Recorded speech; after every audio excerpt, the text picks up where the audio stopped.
Here is Andre and Leoš. We are from the company Virtual Lab from the Czech Republic, and we would like to introduce our project ICU simulator that is created in virtual reality. Before we start, I would like to say something about our company first. Virtual Lab was established in 2019. It is an internal startup of holistic management company, and just a few years ago it became an independent company itself. Virtual Lab creates applications for virtual reality, and we develop applications across many different areas and disciplines, and healthcare is one of them. What brought Virtual Lab to the healthcare era? It was the COVID time, basically, because during this time we realized that companies, especially in Czech Republic, had difficulties with training the staff in ICU units, and this was very difficult time, and we realized that if we made an application that would help the staff in hospitals to train the procedures, they would become more effective, and they would be quickly trained in things they need to do there. And therefore we developed the VR ICU application, and it basically solves three major problems of hospitals now. One of them is that more than 50% ICU procedures is impossible training without patients and medical devices. The second, medical devices manufacturers have a problem collecting medical staff at the same time in one place for procedures training. So it is quite difficult to get the staff in one place at the same time and to show the procedures that you want to show. And of course, the fluctuation of the staff is around 20% in hospitals, and it costs some money to train new staff in the normal training. So this basically saves the money. Why you should train the staff in virtual reality? The training in virtual reality is above 30% more effective than the traditional procedures. So people train all the things through the experience, and training things through the experience makes you more comfortable, and also it makes your skills more effective, so you remember them longer. It is also safety training, so you don't have to be scared of doing something wrong. You don't have to be scared that you kill the patient or you damage the medical device. And because you feel safe, you learn more quickly, and your skills are more effective then. Our application also enables people from different hospitals to train at the same time with the trainer. So it is a multiplayer which allows people from any part of the world where the internet connection is to become a team at the moment and train the procedures of some medical device. Now, VR ICU is automatic training software that simulates intensive care units procedures without real patients and devices. This is very important.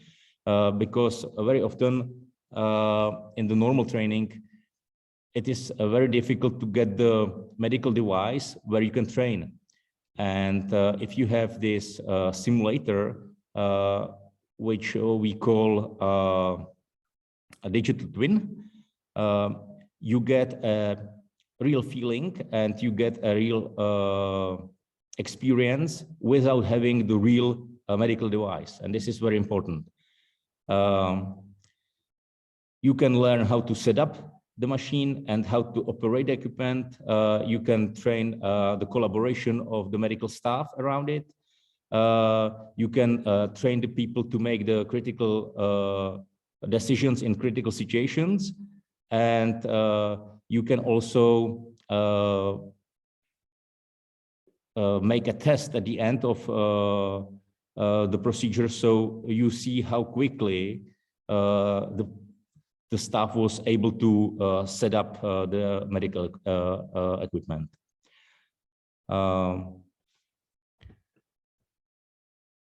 Our target groups are first, hospitals, universities, and centers of simulation medicine. This is on one side of the border. On the second side of the border are medical devices manufacturers. So for them, we develop the applications, and then we sell the applications for the hospitals and universities and the centers of simulation medicine. So this is quite interesting. Our project has actually two sources of income, basically. Our customers at the moment are hospitals in Czech Republic, some universities in Czech Republic, and also the Center of Simulation in medicine, like Simumuni, which is one of the best simulation centers in the Middle Europe. Now, if you look at the side of the manufacturers, we are developing applications for Bear Brown, for Linet Americas, Fresenius, Meadby Hospital in Aachen, and Simuni. Now, what's the crucial point of our presentation? The virtual reality in hospitals is not something that is nice to have. So it is not something that is just cool. It is something that you must have because it costs, it saves the money. It makes the performance of the staff more effective. And it also reduces the risk that you will be pointed to the court because you did something wrong. It saves lives. It improves the service. And it makes the higher quality of the services in hospital in general. So I think our 8 minutes are gone.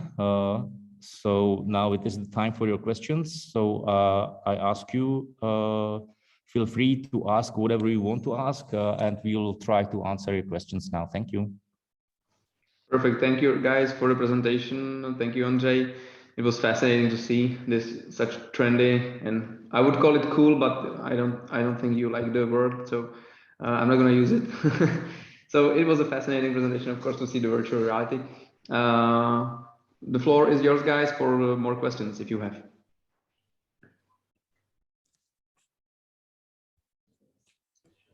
No questions. If I may start, yeah. So if I understood it correctly, you do offer the possibility to stream the VR experience from a cloud or something like that.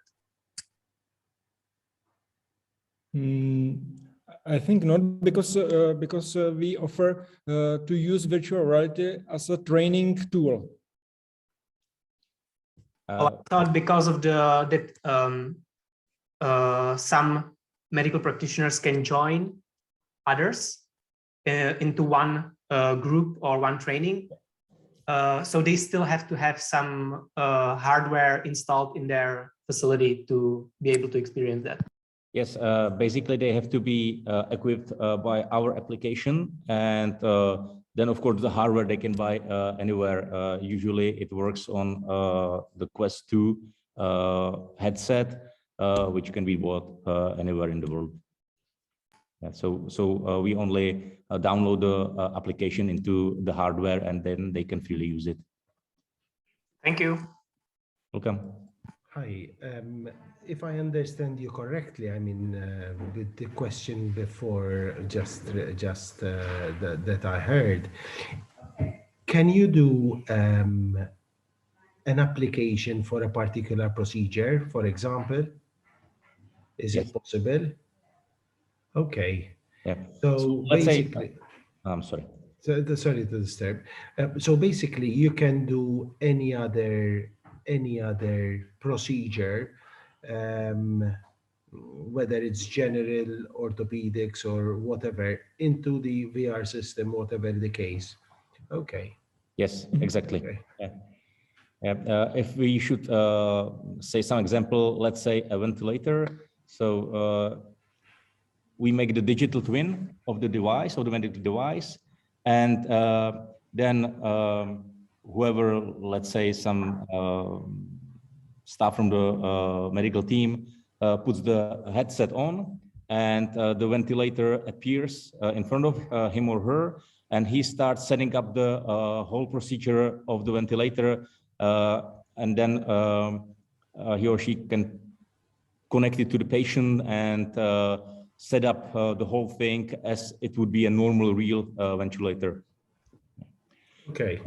And at the same time, because it works on the multiplayer platform, whoever from the world, anywhere, can join the person and look at it too. Or cooperate together. Or cooperate together, yes. Thank you.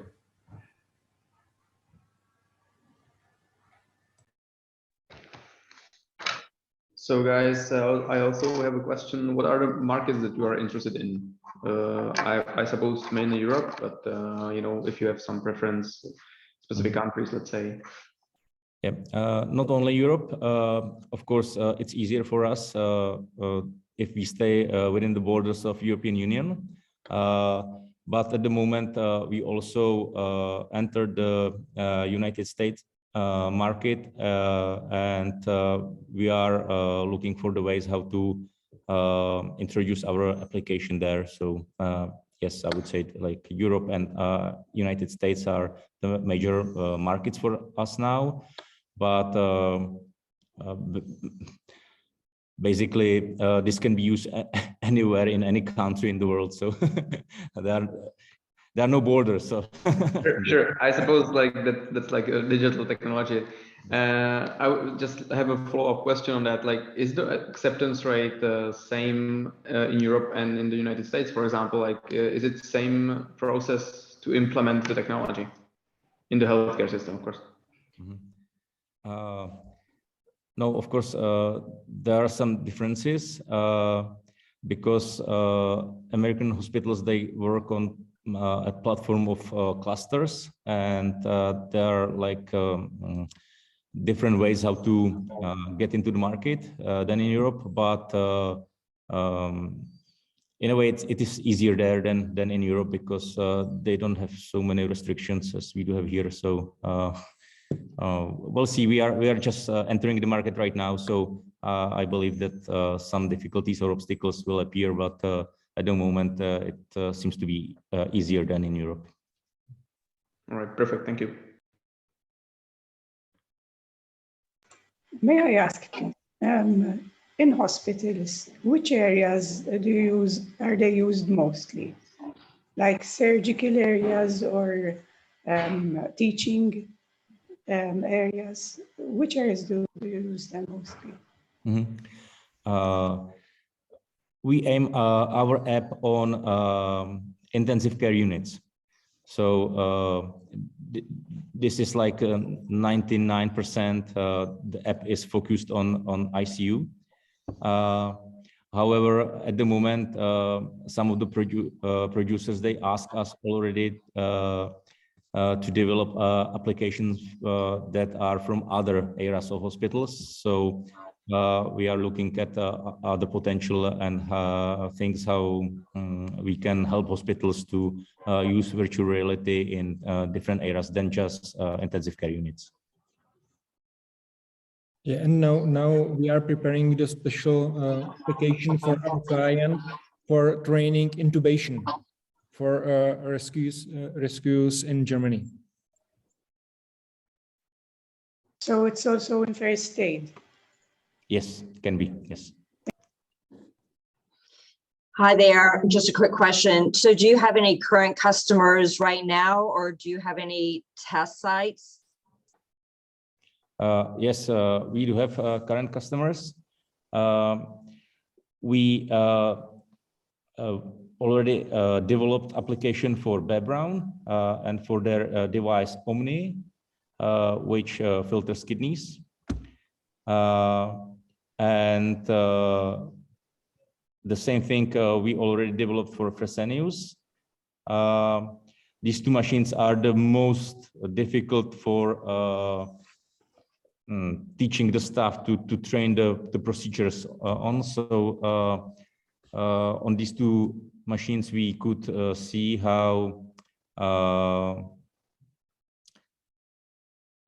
effective the virtual reality is when you want to train the staff. Because whatever else, what we make now is easier than these two things were. And we are already selling these two applications to hospitals because this is something like from the other world for them now. You know, it's so helpful because you can train only 50% of the procedures on the machine when you have it physically. And 50% you cannot train without a patient. So the machine works only if the patient is connected to it. And if you don't have volunteers that would like to have the kidneys filtered, you know, just like that. So so now they have a chance to actually show all the procedures on their devices, and therefore all the hospitals that we contacted, they just want to have our app, and we are now like selling and spreading the hardware and the software so they can use it and train their staff. Yeah. Gotcha. Thank you.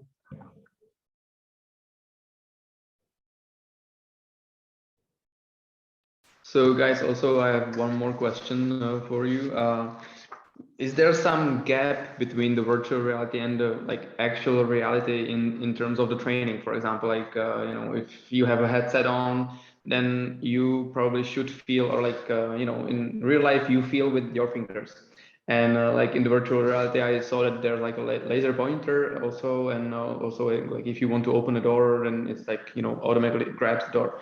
So is there some gap in the training in the end? Like you have to conduct like one last session, for example, in the real world, just to check if the time and response rate of the people trained actually is the same. Of course, there is a difference because you don't have the haptic feeling here. You cannot touch the things. The point is that the procedures you have when you want to set up the machine, you need to learn. So you don't think about it. You have to make the thing automatic. So you don't think, shall I put it here or shall I put it there? Yeah, you know exactly what you should do. And once you have these skills, then you go to the real machine and you just do it quickly. So you can you touch it. But it's the second step. The first step is to that you have automatic skills, and you don't think about what you should do because you know how to do it. We have very interesting experiences in hospitals because we asked nurses and doctors who tried this training that they are described what is the feelings and differences between to train in real life and in virtual life. And they taught us that the differences that they recognized was around 10%. Only 10% it's up to them, the differences with the haptic feedback. Sorry. All right, interesting. I see one more question in the chat from Yvonne. She says, I assume that the training is a combination of pictures, text, and speaker. How do you manage different language issues? This is an interesting question, because I don't know how in other countries, but in Czech Republic, quite a big portion of the staff in hospitals are not Czech people, and they can be trained in their own language. This is very important, like in some African languages or in some Slavic languages like Ukrainian, Russian, Serbian, and so on. So this also makes the training more effective, because when you're trained to do something in your own language, it is much easier for you to train the procedure than in some other languages. So